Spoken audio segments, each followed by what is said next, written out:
Hey guys, welcome back to the MJ Gooner podcast right here for the post-match review. West Ham 3, Arsenal 1. Well, see you later, Carabao Cup, because we are not going to be playing any more Carabao Cup this season. Obviously, we have been knocked out by West Ham today. It was not a good display, and no matter how much I'm trying to convince myself that, you know what, it's only a Carabao Cup. But then there's of course, there's a lot of pain going on. Well, not much pain compared to other competition, but the fact that if I know it's not going to be 100% accurate, but if we lose this game and then allowing us to win the game against Newcastle, I know it doesn't work like that.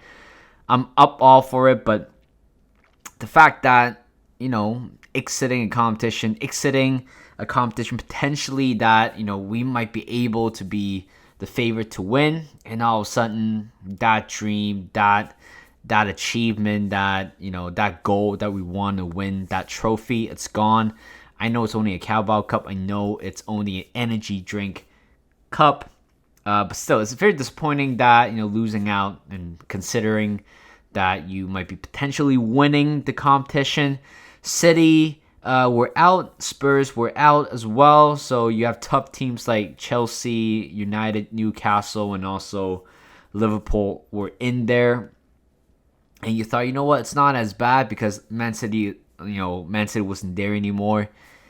But again, it would be nice to win, at least, to see how this team were capable to play in the League Cup. And yeah, to be honest, it was quite disappointing because the display that we had was no good. I felt like the first half was pretty good. I don't think it's bad at all, but the second half was just probably the worst I've seen in a while. I know every time we lost the game or dropped points, I feel like I always says, it's really, really bad. It's one of the worst I've seen in a while, but the second half, at least, a period where I thought, there's no control, there was nothing, there's no discipline or anything like that. Let's go into the build up to the game. We know that Thomas Partey is out for 46 weeks. I definitely did raise concern about his issue, his fitness issue, and his future. I think in the end, in the January transfer window, probably next summer, I'm sure Arsenal might let him go. Jesus, again, being out for 4 to 6 weeks. I don't think he'll be available until the start of December. And unfortunately, Smith Rowe had picked up an injury, quite of a big blow. That's what Arteta said. Knee injury. The fact that I felt really bad for him. The fact that he has been, quite healthy for the past 365 days. Or at least since the last surgery that he had in September, October, he had been relatively fit, but it was not always, it's slowly getting him back into the game. And we all thought the game against Sheffield United was pretty much the stepping stone for him to slowly integrate back into the team. In terms of the packing orders, we all kind of see that, Smith Rowe, it's in a higher priority or higher pecking order compared to Vieira. I mean, Smith Rowe was able to make the trip to Chelsea away, and Vieira, today, he played today, and I think in a game like this, Smith Rowe would probably, want to play in a game like this today, but, well, can't really say much, but starting from the starting 11, Ramsdale in goal. We've been all waiting for him to come back, and we all kind of expect him to start this game, especially in the League Cup away. Back forward, Zinchenko, Gabriel, Kivior, Ben White in the middle of Jorginho, Kai Havertz, Vieira. Up front three, we have Trossard, Eddie, and also Nelson. I thought, it's a little bit weaker than I thought it would be.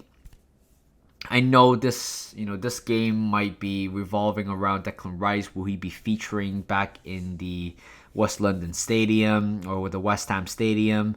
Well, he wasn't. Martinelli was rested. Odegaard was rested as well. Saliba was rested. I was kind of expecting either Saka or even Martin Odegaard to be in there, in the starting 11. Doesn't mean that Nelson was bad, but I felt like we could have probably grasped the opportunity a little bit better in general. The first 15 minutes, I think, corner swung in. There's a pull on the shirt on Ramsdale, which I thought was a foul, but we know there's no VAR in the process as well.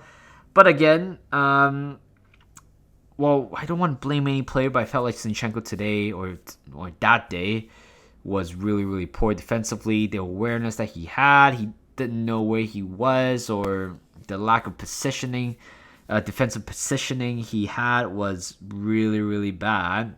I felt like the corner could have probably avoided if Zinchenko communicate with Gabriel better, or at least Zinchenko kind of follows or try to tuck in with Kudos. I think it was that build-up of play, which kind of landed quite awkwardly on Gabriel's head, went into a corner kick. I believe it was that. Corner kick swung in.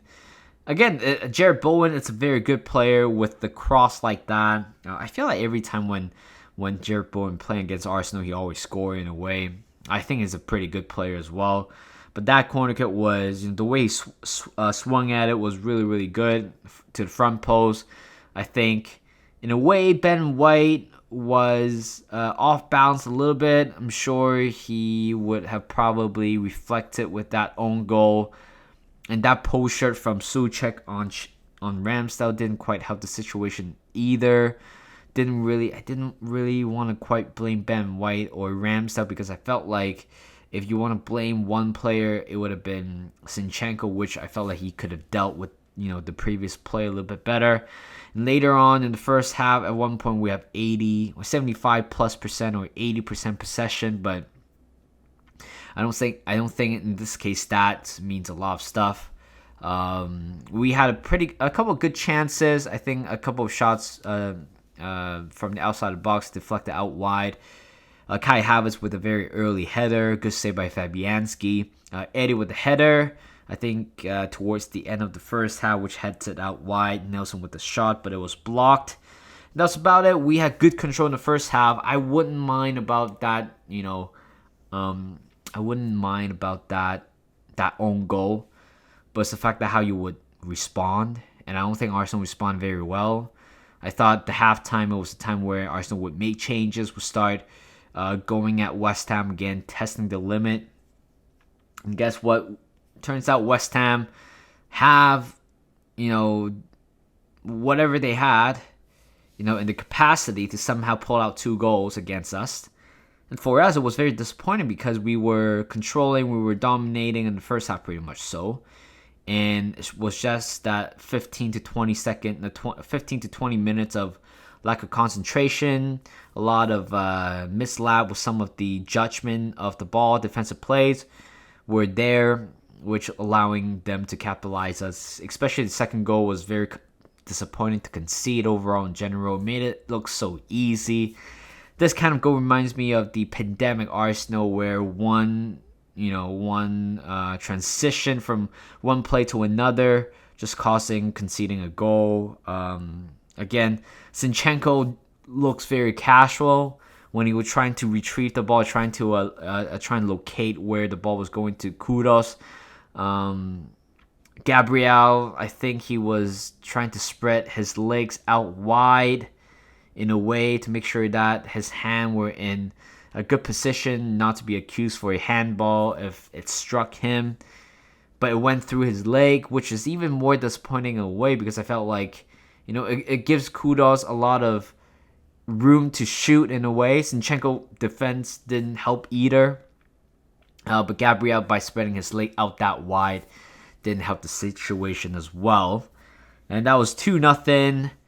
And later on, I felt like losing 2-0, it's either you want to drop the whole game or you want to come back. You want to, go and fight. But after conceding the third goal, Mikel, adding Saka, Odegaard in, I think it was a little bit too late at that moment. The third goal was, again, poor defending in general, allowing Kudos to cross the ball like that easily on the left-hand side. Again, I believe it was, I think Tomiyasu came on I think Tomiyasu lost the ball. But again, defensively, we were having a lot of trouble. It was a deflection of Kivior hitting Ramsdale, but arguably you can say Ramsdale should have done a little bit better. He got a hand to it. Again, it was just what can you do? I mean, you can't really do a lot in that situation. I felt Nelson did pretty good in the first half. I think Kai Havertz was not good, not bad either. Eddie was quiet. I feel like Eddie was good at playing against average team, below average team, but once you want him to play away, playing the game away or playing against a better opponent, I felt like Eddie just couldn't really deliver. I mean, we've been seeing this kind of version of Eddie for years now, and felt like, every time when we play against a lower league side or a low quality side, he would perform. But in the bigger games like this, I don't think he will or ever will be, if I'm being honest. Well, it's just who he is. Arteta loves him. Then I certainly know there's a player in him, but I just felt like it's really hard to integrate Eddie into the team, to the way how we want to play. Vieira, I thought he was fine. I don't think there's anything special. Trossard was okay in the first half, but the second half was just kind of drifting away. And it kind of questioned you whether some of the players in the team are better off the bench, like Trossard, which I felt like he's pretty good coming off the bench, but when you want him to start games, it's a little bit, it's not that level. And Odegaard came back on, scoring consolation goal. Good for him. Hopefully, that goal would, in a way, give him a bit of a confidence boost for whatever happened for him recently. Maybe the hip injury or just the lack of form that he had. But I'm happy for him to get a goal, but very disappointed in general, crashing out the competition. I wouldn't mind losing, to be honest, but the fact that losing with that attitude, with that display, was just kind of unacceptable. I just felt it that way in a way, but at the same time, just convincing myself it was only Carabao Cup. There's 4 competition to compete. Of course, this is probably, in terms of priority, at the lowest. So even crashing out, it doesn't quite hurt a lot in a way, which is fine. Right now, we are all focusing on the Newcastle game away tomorrow in exactly 13 hours. So I'm not very optimistic about that. Going to Newcastle away, they thrash. They have pretty good results at home so far in this season. Beating Sheffield United 8-0. Beating Brighton or Aston Villa 4-1, something like that. And for us, I know they have a few injury issues, and of course we know Tonoli, it's banned for 10 months. But hopefully that's not going to affect Arsenal in a way. I feel like we're still capable to compete with Newcastle. Of course, we don't have Granit Xhaka. It's going to be a little bit different. We don't have 2 of our key players as well, so that didn't quite help either. So tomorrow's going to be head to head. Hopefully, we're going to get a good result, continuing our undefeated streak so far in the Premier League. So that is all for today's podcast. Thank you guys for listening, and hope you guys are having a good day. And I'll see you guys in a bit.